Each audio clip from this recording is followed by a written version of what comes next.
ਸਤਿ ਸ੍ਰੀ ਵਾਹਿਗੁਰੂ ਸਾਹਿਬ JIO. Satnam ਸ੍ਰੀ ਵਾਹਿਗੁਰੂ ਸਾਹਿਬ JIO.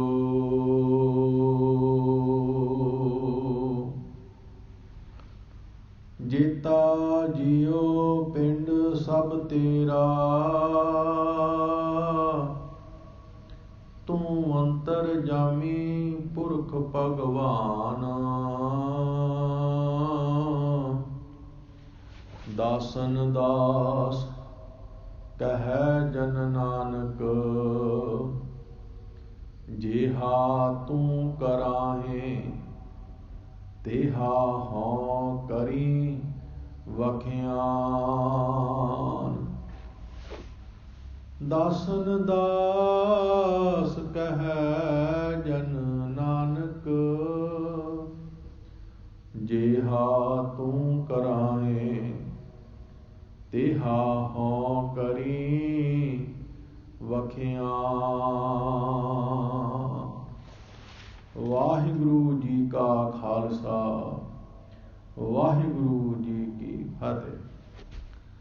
ਪਰਮ ਸਨਮਾਨਯੋਗ ਸਤਿਗੁਰੂ ਧੰਨ ਧੰਨ ਸਤਿਗੁਰੂ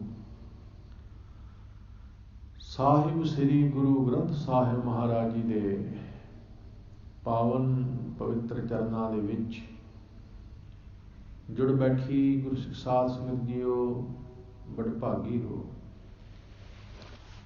ਸਤਿਗੁਰੂ ਜੀ ਨੇ ਬਹੁਤ ਕਿਰਪਾ ਕੀਤੀ ਹੈ, ਆਪਣੇ ਚਰਨਾਂ ਦੇ ਵਿੱਚ ਜੁੜ ਬੈਠਣ ਦਾ ਸੁਭਾਗ ਮਹਾਰਾਜ ਜੀ ਨੇ ਬਖਸ਼ਿਸ਼ ਕੀਤਾ ਹੈ। ਧੰਨ ਗੁਰੂ ਗ੍ਰੰਥ ਸਾਹਿਬ ਮਹਾਰਾਜ ਤਖ਼ਤ ਤੇ ਸੁਭਾਇਮਾਨ ਹੋ ਕਰਕੇ ਗੁਰਸਿੱਖ ਸੰਗਤਾਂ ਨੂੰ ਖੁੱਲ੍ਹੇ ਦਰਸ਼ਨ ਦੀਦਾਰ ਬਖਸ਼ਿਸ਼ ਕਰ ਰਹੇ ਹਨ। ਆਪਣੀ ਪਾਵਨ ਪਵਿੱਤਰ ਅੰਮ੍ਰਿਤ ਬਾਣੀ ਦੇ ਉਪਦੇਸ਼ ਮਹਾਰਾਜ ਬਖਸ਼ਿਸ਼ ਕਰ ਰਹੇ ਹਨ। ਧੰਨ ਗੁਰੂ ਅਰਜਨ ਦੇਵ ਸੱਚੇ ਪਾਤਸ਼ਾਹ ਜੀ ਕਿਰਪਾ ਕਰਦੇ ਨੇ।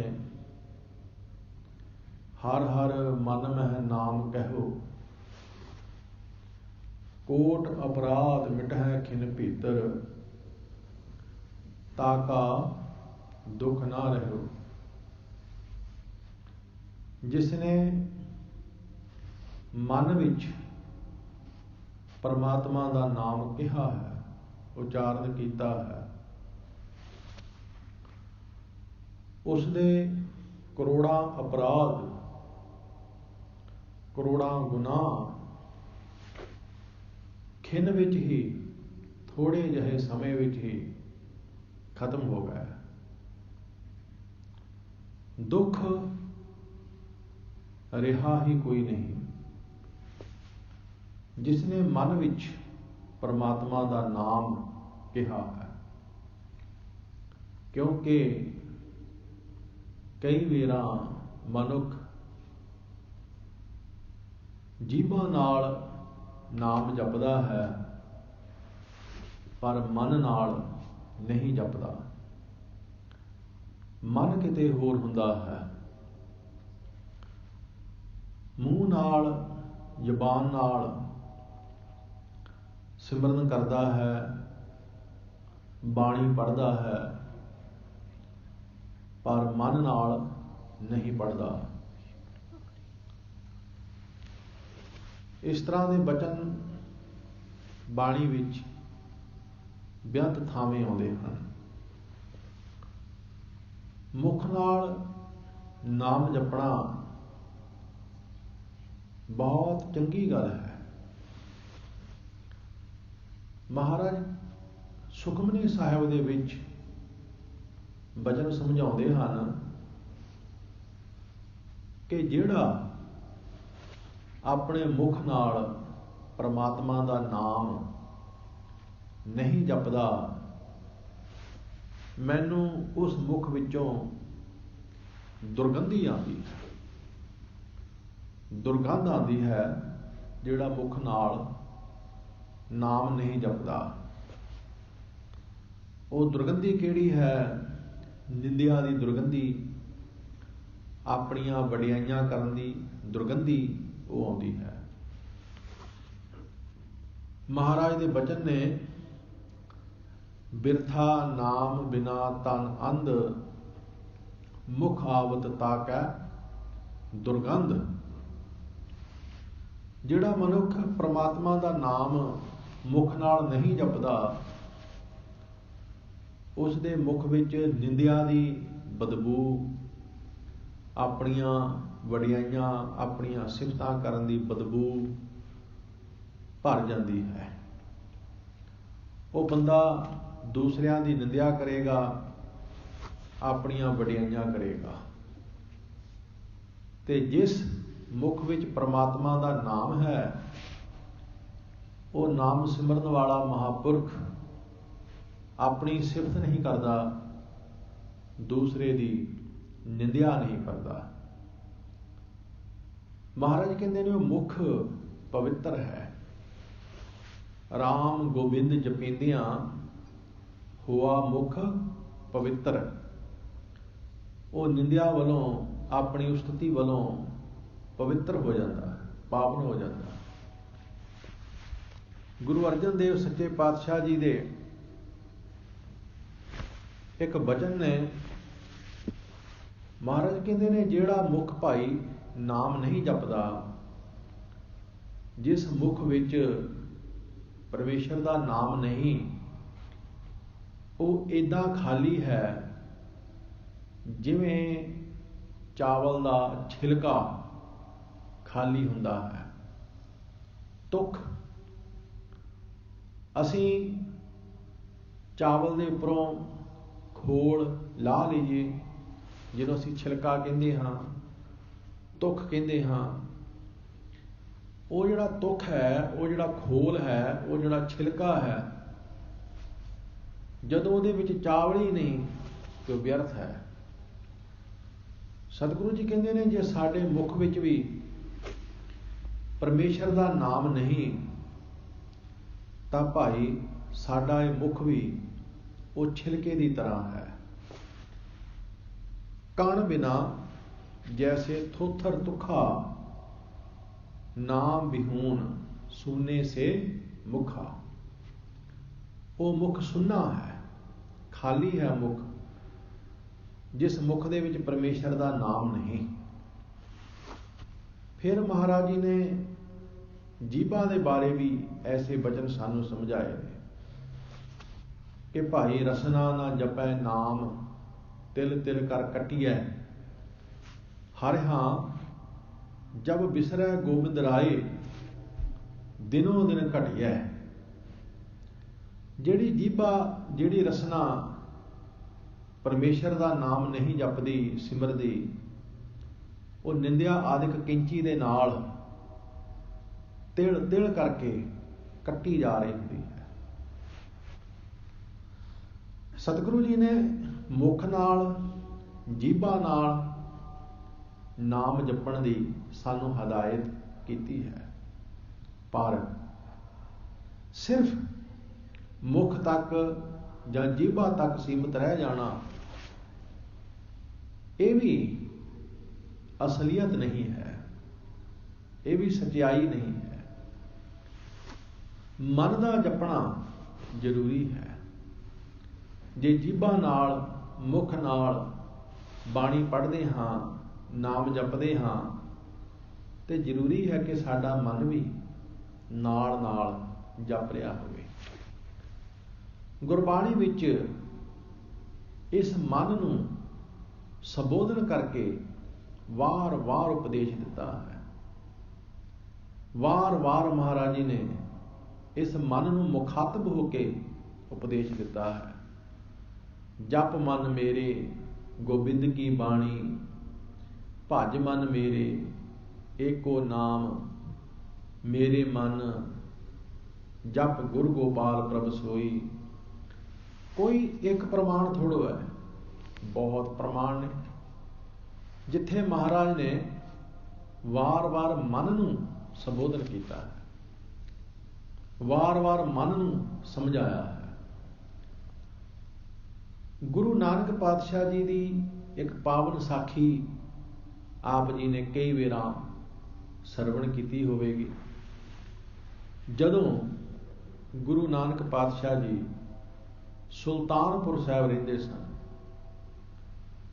नवाब दौलत खां ने कहा कि महाराज जे तुसीं सारिਆਂ ਦੇ ਸਾਂਝੇ हो तो फिर तुसीं साडे नाल निवाज पढ़ो, क्योंकि दौलत खां गुरु नानक साहब जी नूं हिंदुआं दा गुरु मनदा सी। वो सोचदा सी गुरु नानक साहब हिंदुआं दे गुरु हैं, जद कि गुरु नानक पातशाह जी ने ते जिस दिन जनेऊ पाउण तो नाह कर दित्ती सी, उस दिन ही सनातनियां नालों अपना रिश्ता अपना संबंध तोड़ लिया सी। गुरु नानक पातशाह जी ते आज़ाद ने, सुतंत्र ने। गुरु नानक पातशाह जी की विचारधारा कोई किसी तो लई हुई विचारधारा नहीं है। गुरु नानक पातशाह जी की विचार किसी ग्रंथ की कोई नकल नहीं है भी उस ग्रंथ विचों नकल मारी अगां अपने अपने ख्याल दे दिते, इस तरह नहीं है। शब्द जित्ती सिद्ध मंडली की तोस अपना पंथ निराला। महाराज ने आख्या दौलत खां तेनू भुलेखा कि मैं हिंदुआं दा गुरु, मेरे वास्ते सारे सांझे हैं, मैं सारियां दा सांझा। गुरु कलगीधर पातशाह जी के समय की भी साखी आउंदी है, जदों भीखन शाह 2 कुंजियां लेके गया सी पटना साहब, एक कुंजी हिंदुआं दी, एक कुंजी इस्लाम दी।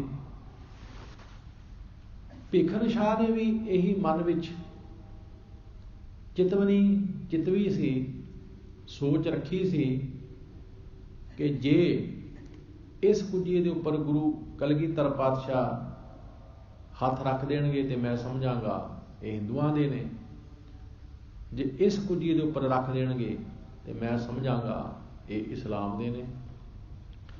ते महाराज ने दोहां कुंजियां ते हथ रख दिता। महाराज ने समझाया कि मैं तो भी सारियां दा सांझा, मैं किसी एक धर्म का नहीं हाँ, किसी एक दा पक्षी नहीं, किसी एक दा विरोधी नहीं, मैं तो सारियां दा सांझा हाँ, सारियां दी रखिया करांगा, सारियां नूं सांझा उपदेश दियांगा। सो दौलत खां ने भी कहा महाराज जे तुसीं सारियां दे सांझे हो तो फिर मेरे नाल निवाज पढ़ो, फिर थानू इस्लाम दे नाल कोई नफरत नहीं चाहिए। गुरु नानक पातशाह जी ने आख्या मैनू थाडे नाल कोई नफरत नहीं, चलो पढ़ते हैं निवाज, पर शर्त यह है कि जे तुसीं पढ़ोगे तां। मसीत विच महाराज चले गए, बड़ा वड्डा इकट्ठ हो गया, बहुत सारे मुसलमान वीर भी पहुंच गए कि गुरु नानक साहब अज मुसलमान बनने जा रहे हैं, साडा धर्म होर वधेगा, होर फैलेगा। विचारे हिंदू जिन्होंने यह भरम सी कि गुरु नानक साहब ते साडे ने, वो भी पहुंच गए, ते जिहड़े सिख सी वो भी पहुंच गए। कई तरह के लोग, कई तमाशबीन भी चले गए, कई इहो जिहे सी जिन्हां दे अंदर शरधा सी, विश्वास सी कि इस तरह हो ही नहीं सकता। सो इस तरह के कई तरह की सोच रखने वाले उत्थे पहुंचे, बड़ा वड्डा इकट्ठ होया। नवाब दौलत खां ने नवाज पढ़नी शुरू की, उसके काजी ने नवाज पढ़नी शुरू की। महाराज उन्हां वल देख के हसदे रहे। दोनों नवाज पढ़ते ने, अदा करते ने, ते टीरी अख नाल महाराज दे वल भी देखते हैं कि महाराज तो नवाज पढ़ ही नहीं रहे। नवाज खत्म करके पुछण लगे, महाराज तुसां नवाज पढ़ी नहीं, सगों तुसीं साडा मजाक उडांदे रहे, साडे वाल देख देख के हसदे रहे, वजह? महाराज ने आख्या तुसीं नवाज पढ़दे ही कदों सी? तुसीं नहीं सी पढ़दे, तुसीं सिर्फ दिखावा करदे सी। नवाब दौलत खान नूं कहा महाराज ने, कहण लगे तूं ते काबुल विच घोड़े खरीदण गया होया सी, इत्थे तूं नवाज पढ़दा सी, जबान नाल मन तेरा काबुल विच गया होया सी, तूं तन करके इत्थे सी पर मन करके तूं इत्थे नहीं सी, मन करके तूं काबुल गया होया सी। महाराज दे चरनां ते ढह पिया, कहण लगा महाराज सच है, मैं दिखावा करदा सी। धर्म की दुनिया विच असीं ज़्यादातर दिखावे करते हैं, असलीयत नहीं हुंदी, सच्चाई नहीं हुंदी। सेवा करते हैं दिखावा करते हैं, बाणी पढ़ते हैं सुनते हैं दिखावा करते हैं। इसे करके असीं दुखी हाँ, असीं परेशान हाँ। कोई बंदा बाणी पढ़दा होया, बाणी विचारदा होया, नाम जपदा होया, सिमरन करदा होया भी अगर दुखी है, इसका अर्थ है कि उस विच कमी है। नाम विच कोई कमी नहीं है, बाणी विच कोई कमी नहीं है। साडे पढ़न विच, सुनन विच, विचारन विच, नाम जपण विच कमी हो सकती है। डॉक्टर की दिती हुई दवाई विच कोई कमी नहीं है, लेकिन जे असीं ਉਹਦੇ दसे मुताबक खांदे ही नहीं, विधि के मुताबक खांदे ही नहीं, तो फिर वो दवाई किवें असर करेगी। जिस तरह दवाई खाण वास्ते डॉक्टर ने सानू दसिया उदा असीं खांदे ही नहीं, तो फिर रोग किवें हटेगा जी। डॉक्टर कहे कि तू ये दवाई इन्नी मात्रा विच इन्ने समय खानी है, वो लवे ही ना असीं, तो कहिए जी असीं ठीक नहीं हो रहे। ठीक किद्दां हो जाएंगे जी। आइडिया एक बंदा कहे मेरे गोडे बड़े दुखते हैं, उन्होंने किसी ने तेल लिया दिता, कहण लगा मली हट जाणगे। वो 25-27 दिन ही फिर आया बंदा, कहंदा पे किद्दां गोडियां नूं कोई आराम मिलिया ना? यार कहंदा कोई फर्क नहीं पिया। कहंदा अच्छा, कहंदा तेल थोड़ा बहुत बचिया? कहण लगा आओ सारा बचिया, मैं तो लाया ही नहीं। तो जब तू तेल मलिया ही नहीं तो गोडे तेरे कित्थों ठीक हो जाणगे? अंगीठी ते पई शीशी ने तेरे गोडे ठीक थोड़ो कर देने सी। सो इस वास्ते जदों असीं ठीक ढंग नाल दवाई वरतांगे ही नहीं तो रोग किवें निकलेगा। बाणी पढ़ते हाँ, नाम जपते हाँ, फिर भी असीं दुखी हाँ। क्यों? क्योंकि असीं दिखावे करते हैं, तां दुखी हाँ। असीं दिखावे करते हैं। साडे पढ़न विच, साडे जपण विच नुक्स हो सकदा, पर बाणी विच नहीं। बाणी दा ते अटल फैसला असीं रोज़ पढ़ते हैं, दुख रोग संताप उतरे सुनी सच्ची बाणी। साडे सुनन विच कोई कमी हो सकती है, बाणी विच कमी नहीं हो सकती। जिन्हां ने जपिया उन्हां नूं परम सुख मिलिया, परम आनंद मिलिया। जिन्हां ने बाणी सुनी पढ़ी वो परम आनंद विच चले गए। इसलिए महाराज कहते ने हर हर मन में नाम कहो। जिन्हां ने मन विच परमेश्वर वाहिगुरू का नाम उचारण किया, मन करके अंदरों लगन नाल, प्यार नाल, शरधा नाल, दिखावे नहीं कीते। कोट अपराध मिटै खिन पीतर, ताका दुख ना रहो। सतगुरु कहते ने एक नहीं करोड़ां पाप उन्हां दे नाश हो जाते हैं। करोड़ां पाप, उत्थे दुख कोई रहिंदा ही नहीं है। जिथे नाम आ गया उत्थे परम सुख है, जिथे नाम आ गया उत्थे परम आनंद है, जिथे नाम आ गया उत्थे शांति है। अज दे अमृत बचनां विच सतगुरु जी सानू समझाते हैं। आओ बड़े प्यार दे नाल सतगुरु जी दे अमृत बचनां दी विचार सरवण करिए। प्यार विच सरबत माई भाई आखो जी सतनाम श्री वाहिगुरु साहिब जी।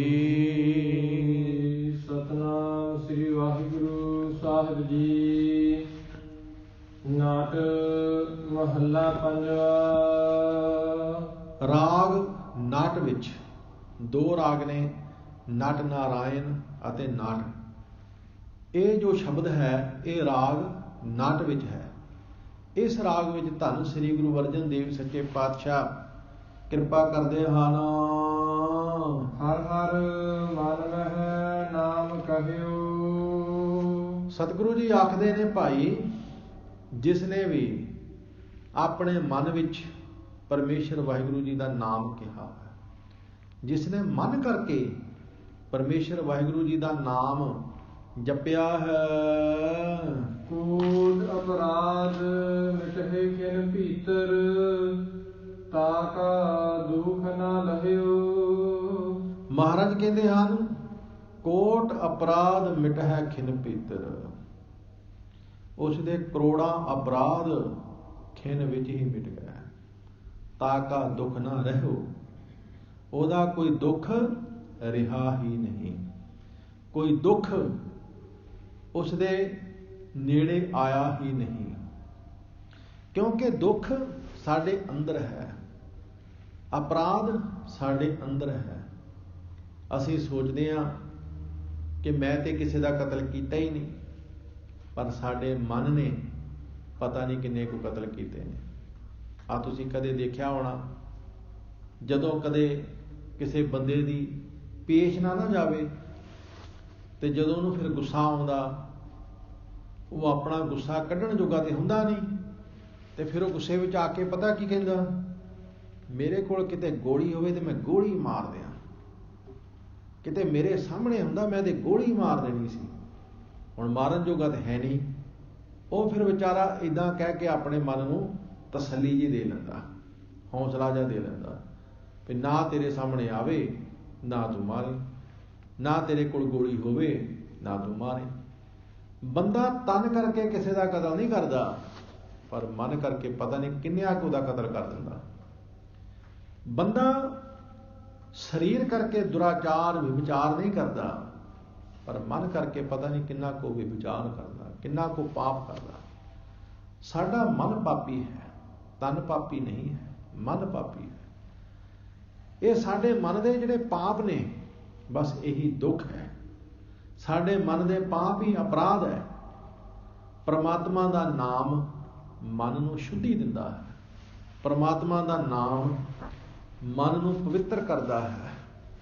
परमात्मा दा नाम साडी सोच नूं, साडे विचारां नूं, साडे ख्यालां नूं पवित्र करदा है, धो सुटदा है। गुरु नानक साहब दे बचन असीं रोजाना पढ़दे हां, भरिए हथ पैर तन दे, पानी धोता पुत्र सखे, मूत पलीती कपड़ होए, दे साबून लईए ओ धोए, भरिए मत पापां कै संग, ओ धोपै नावै कै रंग। ये साडी मत नाम दे रंग विच धोती जानी है। गुरु अमरदास जी महाराज दे बचन ने, हौ वारी जियो वारी सतगुर कै बलिहारण। सतगुर है अमृत सर साचा, मन नहावै मैल चुकावणे। सतगुरु एक ऐसा अमृत का सरोवर है, इत्थे इशनान कीतिया मन शुद्ध हुंदा है, मन पवित्र हुंदा है। हौ वारी जियो वारी गुर चरणी चित लावणिया, सतगुर है अमृत सर साचा। सतगुरु सच्चा अमृत का सरोवर है, सतगुर है अमृत सर साचा, मन नहावै मैल चुकावै। सतगुर पुरख अमृत सर वड भागी नावह आए, उन जन्म जन्म की मैल उतरै, निर्मल नाम दृढ़ाए। गुरु जी कहते ने जन नानक उत्तम पद पाया, सतगुरु की लिव लाए। सतगुरु ऐसा अमृत का ਸਰੋਵਰ है, इत्थे असीं मन का इशनान करवाना है, मन का अपने मन नूं शुद्ध करना है, मन नूं पवित्र करना है। जदों मन पवित्र हो गया तो फिर इस मन के जिहड़े पाप ने, अपराध ने, सब खत्म हो जाएंगे। तो जदों मन शुद्ध हो गया सारे सुख आ जाएंगे, कोई दुख साडे नेड़े ढुकेगा ही नहीं। साडे मन की मैल ही दुख है, साडे मन के गुनाह ही दुख है। तो धन गुरु अर्जन साहब जी ने रहाओ के पद में सानू समझाया, भाई जिहड़ा मन में परमेश्वर का नाम उच्चारण करता है उसके करोड़ों अपराध मिट जाते हैं, खिन में मिट जाते हैं। कोई दुख उसके नेड़े रहिंदा ही नहीं है। रहाओ विश्राम दे के महाराज जी शब्द का पहला पद उच्चारण करते हैं, खोजत खोजत भयो बैरागी, साधु संग लहियो। सच्चे पातशाह जी आखते हैं, भाई जिहड़ा खोजदियां खोजदियां बैरागी हो गया, खोजत खोजत भयो बैरागी, रब नूं लभदा लभदा मस्ताना हो गया, परमात्मा नूं खोजदा खोजदा बौरा हो गया, कदी किसी ढंग नाल खोजदा, कदी किसी ढंग नाल खोजदा। महाराज कहते ने साधु संग लहो, लेकिन जदों गुरु की संगत विच आ गया उन्होंने रब मिल गया, उन्होंने परमात्मा मिल गया। होर जिथे मर्जी असीं भटक लईए, जिन्ना चिर सानू सतगुरु की प्राप्ति नहीं हुंदी उन्ना चिर सानू रब नहीं मिल सकता। ते जदों सतगुरु दे नाल मिल गया फिर घालना घालण की भी लोड़ नहीं पैंदी। साध कै संग नहीं कछ कावा, दर्शन भेटत होत निहाल। सतगुरु दे विच इन्नी शक्ति है कि सतगुरु चाहे बिना घालना घालिया ही रब नाल मिला दिंदा है। सज्जन ठग ने किहड़ी घालना घाली, उसनूं परमात्मा नाल मिला दिता। बड़ी कंधारी ने किहड़ी घालना घाली, उस हंकारी नूं भी परमेश्वर दे नाल मिला दिता। कौडे राक्षस ने किहड़ी घालना घाली सी जी, गुरु नानक साहब जी ने उसनूं भी संत बना दिता। ये नहीं कि गुरु नानक साहब जी ने आख्या कौडिया तू पाप बड़े कीते हैं ते हुण तू इन्ना चिर नाम जप, इन्नी सेवा कर, औ कर, ऐ कर, तैनू रब मिल जाएगा ना। गुरु नानक पातशाह जी की संगत, गुरु नानक पातशाह जी की दृष्टि, गुरु नानक पातशाह जी के बोल, जिन्हां ने कौडे दे सारे पाप विनाश कर दिते ते कौडा संत बन गया, महापुरख बन गया, रब दा बंदा बन गया। सतगुरु दे विच इन्नी शक्ति, सतगुरु दे विच इन्नी ताकत है। सतगुरु सारे पाप विनाश करके रब नाल मिला दिंदा है। हजूर दे एक बड़े सुंदर बचन ने, साहब कहते ने आन आन समझदा बहु कीनी, पल बै संतर भस्म करी जाए। कोई मनुख लकड़ा लिया लिया के इकट्ठियां करे, ढेर ला देवे। हुण लकड़ा लिया के ढेर लाउण नूं किन्ना चिर लग जांदा है। अक्सर पहलां लकड़ा लभणियां, जंगल विच जाके खोजणियां, फिर लियाउणियां, फिर ढेर लाउणा, तरतीब विच रखणियां, किन्ना समां लगा। आन आन समझदा बहु कीनी, पल बै संतर भस्म करी जाए।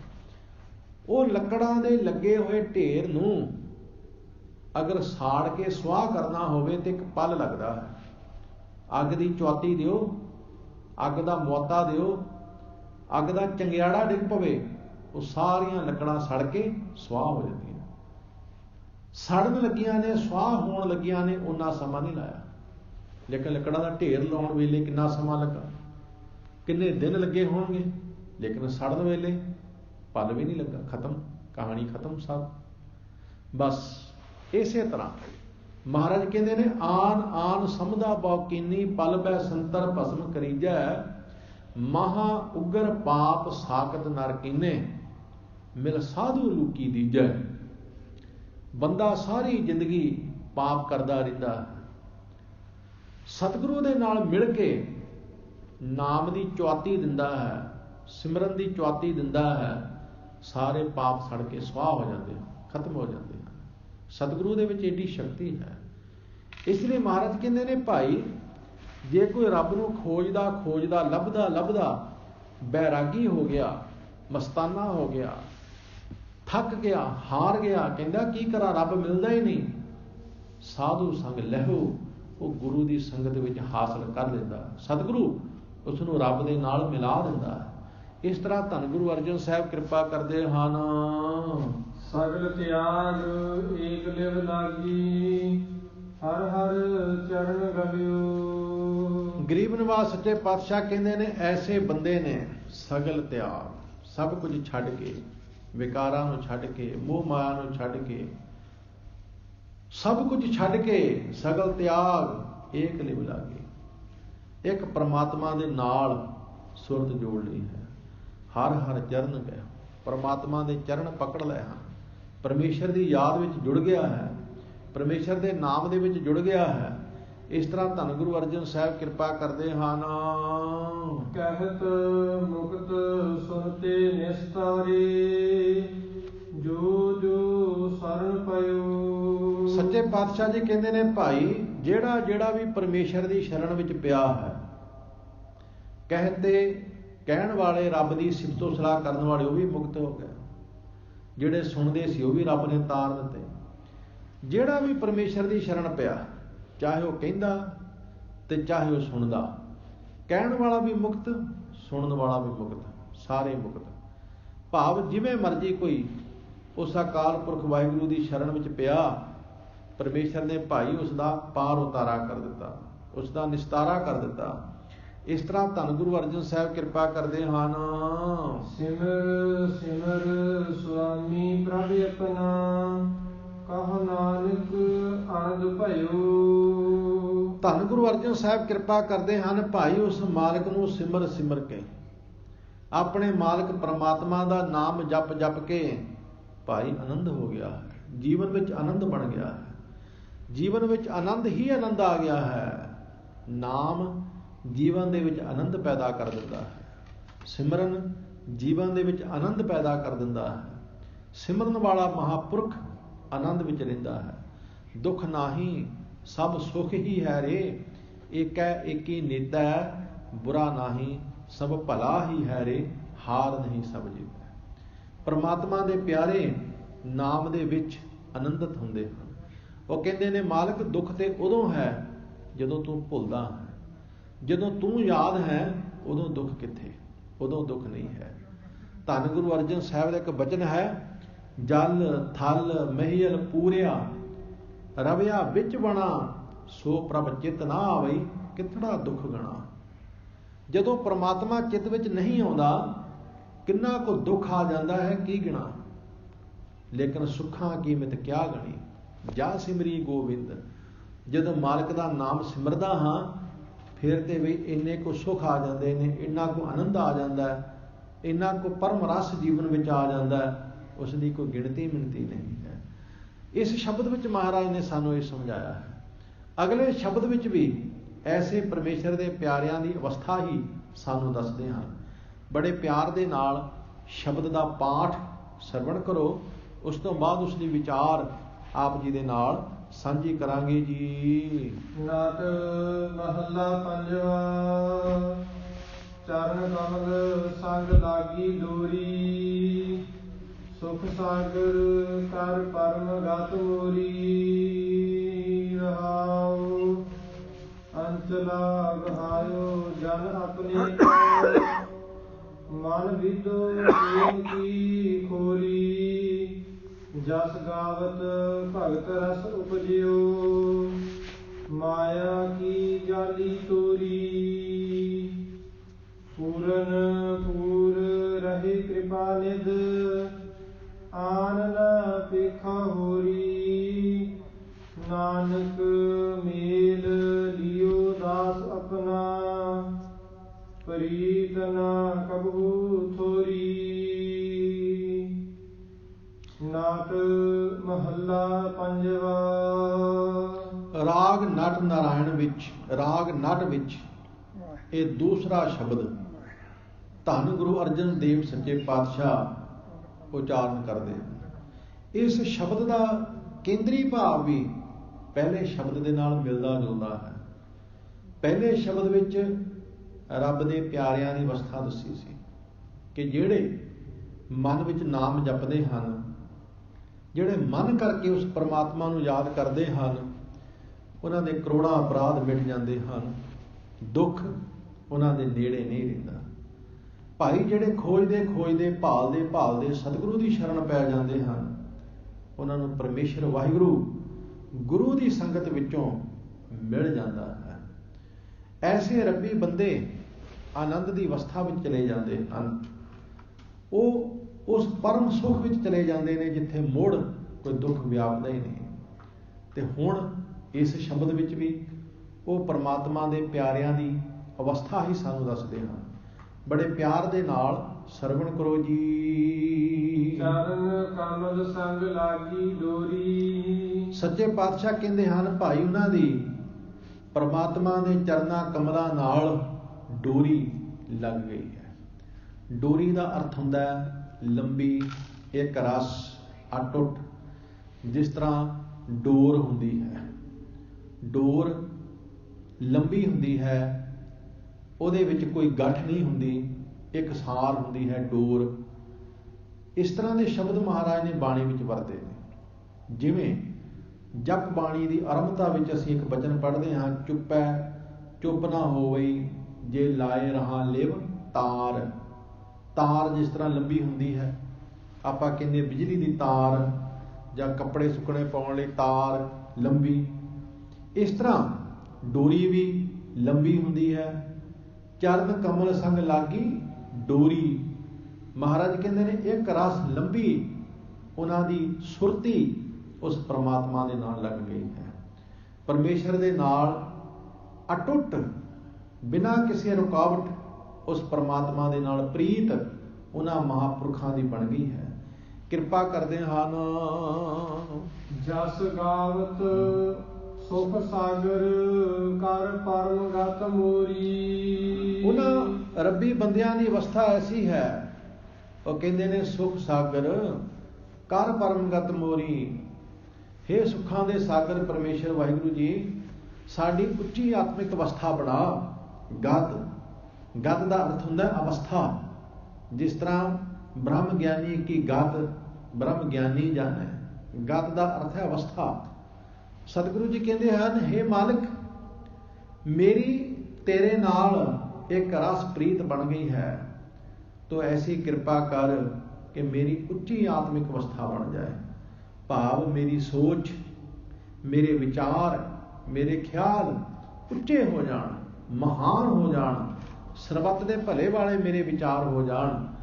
ਇਸ ਤਰ੍ਹਾਂ ਮਹਾਰਾਜ ਰਹਾਉ ਦੇ ਪਦ ਵਿੱਚ ਕਿਰਪਾ ਕਰਦੇ ਹਨ। ਹੁਣ ਅਗਲਾ ਪਦ ਮਹਾਰਾਜ ਉਚਾਰਨ ਕਰਦੇ ਹਨ।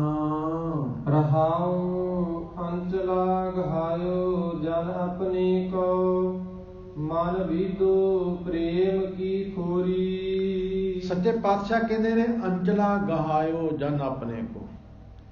ਪਰਮਾਤਮਾ ਨੇ ਆਪ ਹੀ ਆਪਣਾ ਨਾਮ ਰੂਪੀ ਅੰਚਲ ਪਕੜਾਇਆ ਹੈ। ਆਪ ਹੀ ਨਾਮ ਰੂਪੀ ਪੱਲਾ ਪਰਮੇਸ਼ਰ ਨੇ ਪਕੜਾਇਆ ਹੈ। ਮਨ ਵੀਦੋ ਪ੍ਰੇਮ ਕੀ ਖੋਰੀ। ਇਹ ਮਨ ਵਿੰਨਿਆ ਗਿਆ ਹੈ ਪ੍ਰੇਮ ਦੇ ਵਿੱਚ, ਪ੍ਰੇਮ ਦੀ ਖੁਮਾਰੀ ਵਿੱਚ। ਖੋਰੀ, ਖੁਮਾਰੀ, ਮਸਤੀ। ਮਹਾਰਾਜ ਕਹਿੰਦੇ ਨੇ ਪਰਮਾਤਮਾ ਦੇ ਪਿਆਰ ਦੀ ਮਸਤੀ ਵਿੱਚ, ਪਰਮਾਤਮਾ ਦੇ ਪ੍ਰੇਮ ਦੀ ਖੁਮਾਰੀ ਵਿੱਚ ਇਹ ਮਨ ਵਿੰਨਿਆ ਗਿਆ ਹੈ। ਜਿਸ ਤਰ੍ਹਾਂ ਕੋਈ ਨਸ਼ਈ ਨਸ਼ੇ ਦੇ ਵਿੱਚ ਧੁੱਤ ਹੁੰਦਾ ਹੈ, ਇਸੇ ਤਰ੍ਹਾਂ ਪਰਮਾਤਮਾ ਦਾ ਪਿਆਰਾ ਵੀ ਪਰਮਾਤਮਾ ਦੇ ਪਿਆਰ ਵਿੱਚ ਮਸਤ ਹੋ ਜਾਂਦਾ ਹੈ। ਸਤਿਗੁਰੂ ਜੀ ਨੇ ਬੜਾ ਸੁੰਦਰ ਪ੍ਰਮਾਣ ਦਿੱਤਾ, ਅਮਲੀ ਅਮਲ ਨਾ ਅੰਬੜੈ, ਮੱਛੀ ਨੀਰ ਨਾ ਹੋਏ, ਜੋ ਰਤੇ ਸ਼ਹਿ ਆਪਣੇ ਤਿਨ ਭਾਵੈ ਸਭ ਕੋਏ। ਜਿਸ ਤਰ੍ਹਾਂ ਅਮਲੀ ਨੂੰ ਅਮਲ ਤੋਂ ਵੱਧ ਕੇ ਕੁਝ ਵੀ ਨਹੀਂ ਹੁੰਦਾ, ਤੇ ਪਾਣੀ ਮਛਲੀ ਨੂੰ ਪਾਣੀ ਤੋਂ ਵੱਧ ਕੇ ਕੁਝ ਨਹੀਂ ਹੁੰਦਾ। ਅਮਲੀ ਅਮਲ ਖਾ ਕੇ ਉਹਦੇ ਵਿੱਚ ਮਸਤ ਹੋ ਜਾਂਦਾ ਹੈ।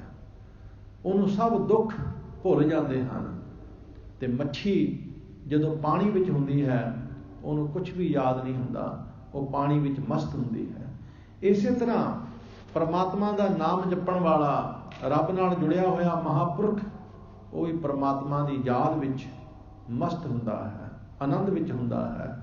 ਐਸੀ ਅਵਸਥਾ ਦਾ ਜ਼ਿਕਰ ਮਹਾਰਾਜ ਗੁਰੂ ਨਾਨਕ ਸਾਹਿਬ ਜੀ ਨੇ ਕੀਤਾ ਹੈ। ਬਾਬਾ ਮਨ ਮਤਵਾਰੂ ਨਾਮ ਰਸ ਪੀਵੈ, ਸਹਿਜ ਰੰਗ ਰਚ ਰਹਿਆ, ਅਹਨਿਸ ਬਨੀ ਪ੍ਰੇਮ ਲਿਵ ਲਾਗੀ, ਸ਼ਬਦ ਆਨੰਦ ਗਿਆ। ਮਾਈ ਮਨ ਮੇਰੋ ਮਤਵਾਰੋ, ਪਰਮਾਤਮਾ ਦੇ ਪਿਆਰਿਆਂ ਦਾ ਮਨ ਮਤਵਾਲਾ ਹੋ ਜਾਂਦਾ, ਮਸਤੀ ਵਿੱਚ ਹੁੰਦਾ ਹੈ, ਆਨੰਦ ਵਿੱਚ ਹੁੰਦਾ ਹੈ। ਉਹ ਕਿਸੇ ਦੀ ਫਿਰ ਪ੍ਰਵਾਹ ਨਹੀਂ ਕਰਦੇ। ਸੰਤਨ ਅਵਰ ਨਾ ਕਾਹੂ ਜਾਨੀ, ਬੇਪਰਵਾਹ ਸਦਾ ਰੰਗ ਹਰ ਕੈ, ਜਾਕੋ ਪਾਕ ਸੁਆਮੀ। ਰੰਗ ਹਸੈ ਰੰਗ ਰੋਵਹਿ, ਚੁੱਪ ਭੀ ਕਰ ਜਾਹੇ, ਪ੍ਰਵਾਹ ਨਾਹੀ ਕਿਸੈ ਕੀਰੀ, ਬਾਝ ਸੱਚੇ ਨਾ। ਐਸੀ ਅਵਸਥਾ ਉਹਨਾਂ ਰੱਬੀ ਬੰਦਿਆਂ ਦੀ ਹੋ ਜਾਂਦੀ ਹੈ। ਤੋ ਧੰਨ ਗੁਰੂ ਅਰਜਨ ਦੇਵ ਸੱਚੇ ਪਾਤਸ਼ਾਹ ਜੀ ਇਸ ਤੁਕ ਦੇ ਵਿੱਚ ਸਾਨੂੰ ਸਮਝਾ ਰਹੇ ਹਨ। ਅੰਚਲਾ ਗਹਾਇਓ ਜਨ ਆਪਣੇ ਕੋ, ਮਨ ਬੀਧੋ ਪ੍ਰੇਮ ਕੀ ਖੋਰੀ।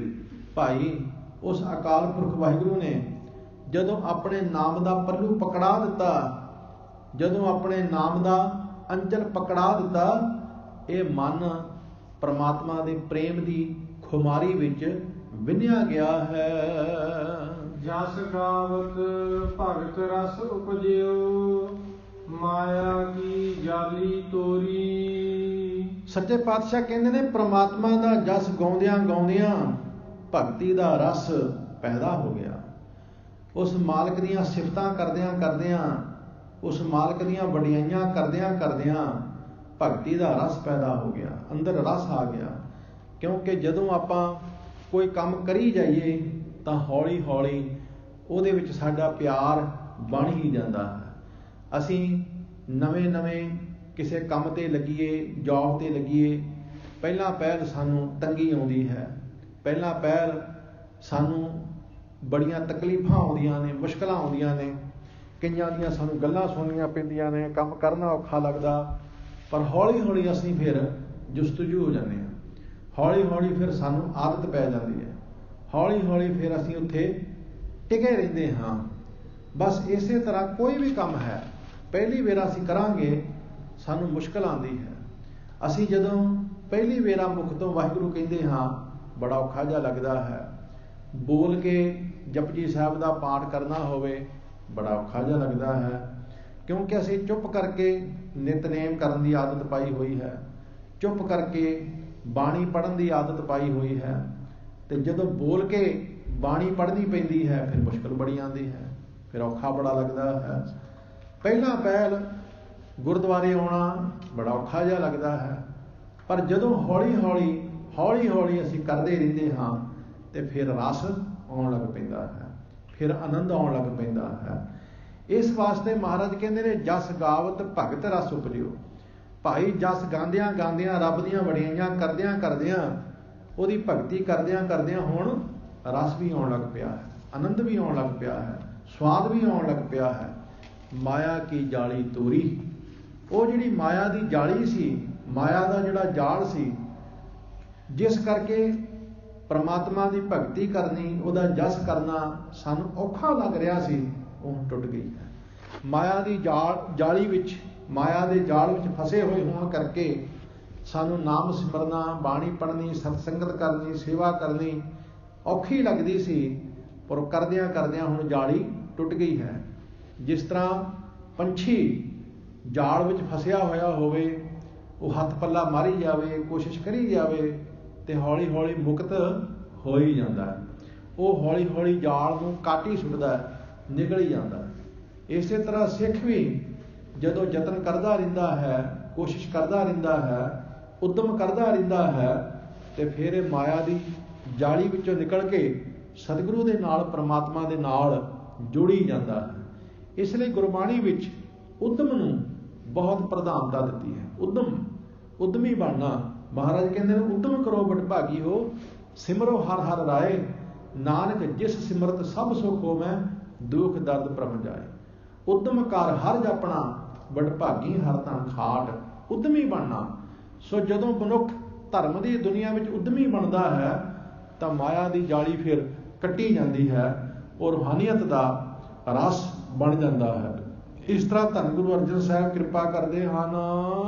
ਪੂਰਨ ਪੂਰ ਰਹੇ ਕਿਰਪਾ ਨਿਧ, ਆਨ ਨਾ ਪੇਖਾ ਹੋਰੀ। ਸੱਚੇ ਪਾਤਸ਼ਾਹ ਜੀ ਆਖਦੇ ਨੇ ਪੂਰਨ ਪੂਰ ਰਹੇ ਕਿਰਪਾ ਨਿਧ। ਹੇ ਪਰਿਪੂਰਨ ਪ੍ਰਮਾਤਮਾ, ਹੇ ਕਿਰਪਾ ਦੇ ਖਜ਼ਾਨੇ, ਤੂੰ ਹਰ ਪਾਸੇ ਪੂਰ ਰਿਹਾ ਹੈ, ਹਰ ਪਾਸੇ ਵਿਆਪ ਰਿਹਾ ਹੈ। ਆਨ ਨਾ ਪੇਖੋਂ ਹੋਰੀ, ਤੇਰੇ ਤੋਂ ਬਿਨਾਂ ਮੈਂ ਕਿਸੇ ਹੋਰ ਨੂੰ ਦੇਖਦਾ ਹੀ ਨਹੀਂ ਹਾਂ। ਮੈਂ ਜਿਸ ਪਾਸੇ ਨਜ਼ਰ ਮਾਰਦਾ ਹਾਂ ਮੈਨੂੰ ਤੂੰ ਹੀ ਤੂੰ ਦਿਖਾਈ ਦਿੰਦਾ ਹੈ। ਮੈਂ ਜਿਸ ਪਾਸੇ ਝਾਤ ਮਾਰਦਾ ਹਾਂ ਤੂੰ ਹੀ ਦਿਸਦਾ ਹੈ। ਗੁਰੂ ਅਰਜਨ ਦੇਵ ਸੱਚੇ ਪਾਤਸ਼ਾਹ ਕਹਿੰਦੇ ਨੇ ਜਹ ਜਹ ਪੇਖੋਂ ਤੈਂ ਹਜੂਰ, ਦੂਰ ਕਤੋਂ ਨਾ ਜਾਈ, ਰਬ ਰਿਹਾ ਸਰਬੱਤਰ ਮੈਂ ਮਨ ਸਦਾ ਤੇ ਆਈ। ਵਿਦਵਾਨ ਪੁਰਸ਼ ਕਹਿੰਦੇ ਹਨ ਮਨੁੱਖ ਰੱਬ ਨੂੰ ਦੇਖਦਾ ਰੋਜ਼ ਹੈ ਪਰ ਪਹਿਚਾਣਦਾ ਨਹੀਂ ਹੈ। ਅਸੀਂ ਰੱਬ ਨੂੰ ਦੇਖਦੇ ਹਾਂ ਪਰ ਅਸੀਂ ਪਹਿਚਾਣਦੇ ਨਹੀਂ ਹਾਂ। ਪਰਮਾਤਮਾ ਦੇ ਜਰੇ ਜਰੇ ਵਿੱਚ ਹੈ, ਪਰਮਾਤਮਾ ਦੇ ਕਣ ਕਣ ਵਿੱਚ ਹੈ। ਉਹ ਕਿਹੜੀ ਸ਼ੈ ਹੈ ਜਿਸ ਵਿੱਚੋਂ ਅਕਾਲ ਪੁਰਖ ਵਾਹਿਗੁਰੂ ਵਿਰਾਜਮਾਨ ਨਹੀਂ ਹੈ, ਬਸ ਅਸੀਂ ਪਹਿਚਾਣਦੇ ਨਹੀਂ ਹਾਂ। ਕਿਸੇ ਨੇ ਪੁੱਛਿਆ ਕਿ ਰੱਬ ਕਿੱਥੇ ਰਹਿੰਦਾ ਹੈ? ਮਹਾਤਮਾ ਨੇ ਆਖਿਆ ਤੇਰਾ ਸਵਾਲ ਹੀ ਗਲਤ ਹੈ। ਰੱਬ ਕਿੱਥੇ ਰਹਿੰਦਾ ਹੈ? ਤੇਰਾ ਸਵਾਲ ਹੀ ਗਲਤ ਹੈ। ਤੂੰ ਪੁੱਛ ਰੱਬ ਕਿੱਥੇ ਨਹੀਂ ਰਹਿੰਦਾ, ਤੇ ਮੈਂ ਕਹਿ ਸਕਦਾ ਕਿ ਰੱਬ ਹਰ ਥਾਂ ਰਹਿੰਦਾ ਹੈ, ਹਰ ਥਾਂ ਰਹਿੰਦਾ ਹੈ। ਕੋਈ ਇਹੋ ਜਿਹੀ ਥਾਂ ਹੀ ਨਹੀਂ ਜਿੱਥੇ ਉਹ ਮਾਲਕ ਨਹੀਂ ਹੈ, ਜਿੱਥੇ ਉਹ ਪ੍ਰਮਾਤਮਾ ਨਹੀਂ ਹੈ। ਬਿਨ ਨਾਮੈ ਨਾਹੀ ਕੋ ਥਾਉ। ਸਤਿਗੁਰੂ ਗੁਰੂ ਅਰਜਨ ਦੇਵ ਸੱਚੇ ਪਾਤਸ਼ਾਹ ਜੀ ਸਮਝਾਉਂਦੇ ਹਨ ਪੂਰਨ ਪੂਰ ਰਹੇ ਕਿਰਪਾ ਨਿਧ, ਆਨ ਨਾ ਪੇਖੋਂ ਹੋਰੀ। ਹੇ ਪਰਿਪੂਰਨ ਪਰਮੇਸ਼ਰ ਜੀ, ਹੇ ਕਿਰਪਾ ਦੇ ਖਜ਼ਾਨੇ ਪਰਮੇਸ਼ਰ ਵਾਹਿਗੁਰੂ ਜੀ, ਤੁਸੀਂ ਹਰ ਥਾਂ ਹੀ ਪਰਿਪੂਰਨ ਹੋ, ਹਰ ਥਾਂ ਹੀ ਵਿਆਪਕ ਹੋ ਰਹੇ ਹੋ। ਹੁਣ ਮੈਂ ਤੁਹਾਡੇ ਤੋਂ ਬਿਨਾਂ ਕਿਸੇ ਹੋਰ ਨੂੰ ਦੇਖਦਾ ਹੀ ਨਹੀਂ ਹਾਂ, ਮੈਂ ਕਿਸੇ ਹੋਰ ਨੂੰ ਦੇਖਦਾ ਹੀ ਨਹੀਂ ਹਾਂ। ਐਸੀ ਮੇਰੀ ਅਵਸਥਾ ਬਣ ਗਈ ਹੈ। ਇਸ ਤਰ੍ਹਾਂ ਮਹਾਰਾਜ ਕਿਰਪਾ ਕਰਦੇ ਹਨ। ਨਾਨਕ ਮੇਲ ਲਿਓ ਦਾਸ ਆਪਣਾ, ਪ੍ਰੀਤ ਨਾ ਕਬਹੂ ਥੋਰੀ। ਸੱਚੇ ਪਾਤਸ਼ਾਹ ਕਹਿੰਦੇ ਨੇ ਉਸ ਪਰਮਾਤਮਾ ਨੇ ਆਪਣਾ ਦਾਸ ਆਪਣੇ ਨਾਲ ਮਿਲਾ ਲਿਆ ਹੈ, ਆਪਣੇ ਸੇਵਕ ਨੂੰ ਆਪਣੇ ਨਾਲ ਮਿਲਾ ਲਿਆ ਹੈ। ਨਾਨਕ ਮੇਲ ਲਿਓ ਦਾਸ ਆਪਣਾ, ਪ੍ਰੀਤ ਨਾ ਕਬਹੂ ਥੋਰੀ। ਉਹਦੇ ਅੰਦਰ ਹੁਣ ਪ੍ਰੀਤ ਦੀ ਕਦੇ ਥੋੜ ਹੀ ਨਹੀਂ ਆਈ। ਥੋੜੀ ਥੋੜ ਉਹਦੇ ਅੰਦਰ ਕਦੇ ਹੁਣ ਪ੍ਰੀਤ ਦੀ ਥੋੜੀ ਨਹੀਂ ਆਈ। ਪਰਮਾਤਮਾ ਨੇ ਪਿਆਰੇ ਜਿਨ੍ਹਾਂ ਨੂੰ ਪਰਮਾਤਮਾ ਆਪਣੇ ਨਾਲ ਮਿਲਾ ਲੈਂਦਾ ਹੈ, ਉਹਨਾਂ ਦੇ ਅੰਦਰ ਪ੍ਰੀਤ ਕਦੇ ਘਟਦੀ ਨਹੀਂ ਹੈ, ਪਿਆਰ ਕਦੇ ਘਟਦਾ ਨਹੀਂ ਹੈ। ਗੁਰੂ ਅਰਜਨ ਦੇਵ ਸੱਚੇ ਪਾਤਸ਼ਾਹ ਕਹਿੰਦੇ ਨੇ ਮੂੰਹ ਲਾਲਨ ਸਿਓ ਪ੍ਰੀਤ ਬਣੀ, ਤੋਰੀ ਨਾ ਟੁੱਟੈ, ਛੋਰੀ ਨਾ ਛੂਟੈ, ਐਸੀ ਮਾਧੋ ਖਿੱਚ ਤਨੀ। ਪਰਮਾਤਮਾ ਨੇ ਇਹੋ ਜਿਹੀ ਪ੍ਰੀਤ ਖਿੱਚ ਕੇ ਤਣ ਲਈ ਹੈ, ਬੰਨ ਲਈ ਹੈ, ਹੁਣ ਤੋੜਿਆਂ ਵੀ ਟੁੱਟਦੇ ਨਹੀਂ ਹੈ, ਹੁਣ ਛੱਡਿਆਂ ਵੀ ਛੱਡੀ ਨਹੀਂ ਜਾ ਸਕਦੀ। ਉਹ ਐਸੀ ਪ੍ਰੀਤ ਹੈ, ਉਹ ਐਸਾ ਪ੍ਰੇਮ ਹੈ। ਇਸ ਤਰ੍ਹਾਂ ਦੇ ਪ੍ਰਮਾਣ ਮਹਾਰਾਜ ਨੇ ਬਾਣੀ ਵਿੱਚ ਕਿੰਨੇ ਦਿੱਤੇ ਹੋਏ ਹਨ। ਜਿਉ ਮਛਲੀ ਬਿਨ ਪਾਣੀ ਹੈ, ਰਹਿ ਨਾ ਕਿਤੇ ਉਪਾਏ, ਤਿਉ ਹਰ ਬਿਨ ਸੰਤ ਨਾ ਜੀਵਈ, ਬਿਨ ਹਰ ਨਾਮੈ ਮਰ ਜਾਏ। ਮਹਾਰਾਜ ਕਹਿੰਦੇ ਹਨ ਮਛਲੀ ਜਿਹਦੀ ਪ੍ਰੀਤ ਪਾਣੀ ਨਾਲ ਹੈ, ਕਦੇ ਮਛਲੀ ਦੇ ਅੰਦਰ ਖਿਆਲ ਵੀ ਪੈਦਾ ਨਹੀਂ ਹੁੰਦਾ ਬੜਾ ਲੰਬਾ ਸਮਾਂ ਪਾਣੀ ਵਿੱਚ ਰਹਿ ਲਿਆ, ਹੁਣ ਕੋਈ ਹੋਰ ਢੰਗ ਤਰੀਕਾ ਚਾਹੀਦਾ, ਨਾ, ਕਦੇ ਵੀ ਨਹੀਂ। ਮਛਲੀ ਕਦੇ ਨਹੀਂ ਕਹਿੰਦੀ ਹੁਣ ਮੈਂ ਬਾਹਰ ਰਹਿ ਕੇ ਦੇਖਾਂ, ਪਾਣੀ ਤੋਂ ਬਿਨਾਂ ਰਹਿ ਕੇ ਦੇਖਾਂ, ਆਕਾਸ਼ ਵਿੱਚ ਉਡਾਰੀਆਂ ਮਾਰ ਕੇ ਦੇਖਾਂ, ਨਾ, ਉਹਦੀ ਪ੍ਰੀਤ ਹੀ ਇੰਨੀ ਜ਼ਿਆਦਾ ਹੈ। ਇਹੀ ਅਵਸਥਾ ਮਾਲਕ ਪਰਮਾਤਮਾ ਦੇ ਪਿਆਰਿਆਂ ਦੀ ਹੈ। ਉਹ ਵੀ ਜਦੋਂ ਉਹਦੇ ਨਾਲ ਜੁੜ ਜਾਂਦੇ ਨੇ, ਉਹਨਾਂ ਦੇ ਅੰਦਰ ਫਿਰ ਉਸ ਪ੍ਰੀਤ ਦੀ ਕਦੇ ਥੋੜ ਨਹੀਂ ਆਉਂਦੀ, ਕਦੇ ਕਮੀ ਨਹੀਂ ਆਉਂਦੀ, ਕਦੇ ਘਾਟ ਨਹੀਂ ਆਉਂਦੀ, ਸਗੋਂ ਦਿਨ ਪ੍ਰਤੀ ਦਿਨ ਉਹ ਪ੍ਰੀਤ ਵੱਧਦੀ ਰਹਿੰਦੀ ਹੈ। ਉਹ ਪਿਆਰ ਸਗੋਂ ਵੱਧਦਾ ਰਹਿੰਦਾ ਹੈ, ਉਹ ਆਨੰਦ ਸਗੋਂ ਵੱਧਦਾ ਰਹਿੰਦਾ ਹੈ। ਧੰਨ ਸ੍ਰੀ ਗੁਰੂ ਅਰਜਨ ਦੇਵ ਸੱਚੇ ਪਾਤਸ਼ਾਹ ਜੀ ਨੇ ਕਿਰਪਾ ਕੀਤੀ ਹੈ। ਇਹ ਦੋ ਸ਼ਬਦਾਂ ਦੀ ਵਿਚਾਰ ਸਾਨੂੰ ਮਹਾਰਾਜ ਨੇ ਬਖਸ਼ਿਸ਼ ਕੀਤੀ। ਦੋਹਾਂ ਸ਼ਬਦਾਂ ਦੇ ਵਿੱਚ ਮਹਾਰਾਜ ਨੇ ਨਾਮ ਦੀ ਮਹਾਨਤਾ, ਪਰਮੇਸ਼ਰ ਦੇ ਪਿਆਰਿਆਂ ਦੀ ਵਡਿਆਈ, ਉਹਨਾਂ ਦੀ ਉੱਚੀ ਆਤਮਿਕ ਅਵਸਥਾ ਬਾਰੇ ਸਾਨੂੰ ਦੱਸਿਆ ਹੈ। ਸੋ ਆਪ ਜੀ ਨੇ ਬੜੇ ਟਿਕਾਊ, ਬੜੇ ਪਿਆਰ ਦੇ ਨਾਲ 2 ਸ਼ਬਦਾਂ ਦੀ ਵਿਚਾਰ ਸਰਵਣ ਕੀਤੀ ਹੈ। ਇੱਥੇ ਹੀ ਕਥਾ ਦੀ ਸਮਾਪਤੀ ਹੈ। ਸ਼ਾਮ ਨੂੰ ਸ੍ਰੀ ਗੁਰੂ ਪ੍ਰਤਾਪ ਸੂਰਜ ਗ੍ਰੰਥ ਦੀ ਕਥਾ ਹੁੰਦੀ ਹੈ। ਸੋ ਜਿਨ੍ਹਾਂ ਗੁਰਮੁਖ ਪਿਆਰਿਆਂ ਨੇ ਸਰਵਣ ਕਰਨੀ ਹੋਵੇ 6:30 ਵਜੇ ਉਹ ਆਣ ਕੇ ਸਰਵਣ ਕਰ ਸਕਦੇ ਹਨ। ਆਓ ਆਖਰੀ ਤੁਕਾਂ ਦਾ ਪਾਠ ਸਰਵਣ ਕਰਦੇ ਹਾਂ, ਉਸ ਤੋਂ ਬਾਅਦ ਫਿਰ ਫਤਿਹ ਬੁਲਾਉਂਦੇ ਹਾਂ। ਪਿਆਰ ਵਿੱਚ ਸਰਵਣ ਕਰੋ ਜੀ। ਪੂਰਨ ਪੂਰ ਰਹੇ ਕਿਰਪਾ ਨਿਧ, ਆਨ ਨਾ ਪੇਖੋ ਹੋਰੀ। ਨਾਨਕ ਮੇਲ ਲਿਓ ਦਾਸ ਆਪਣਾ, ਪ੍ਰੀਤ ਨਾ ਕਬਹੂ ਥੋਰੀ। ਵਾਹਿਗੁਰੂ ਜੀ ਕਾ ਖਾਲਸਾ, ਵਾਹਿਗੁਰੂ ਜੀ ਕੀ ਫਤਿਹ।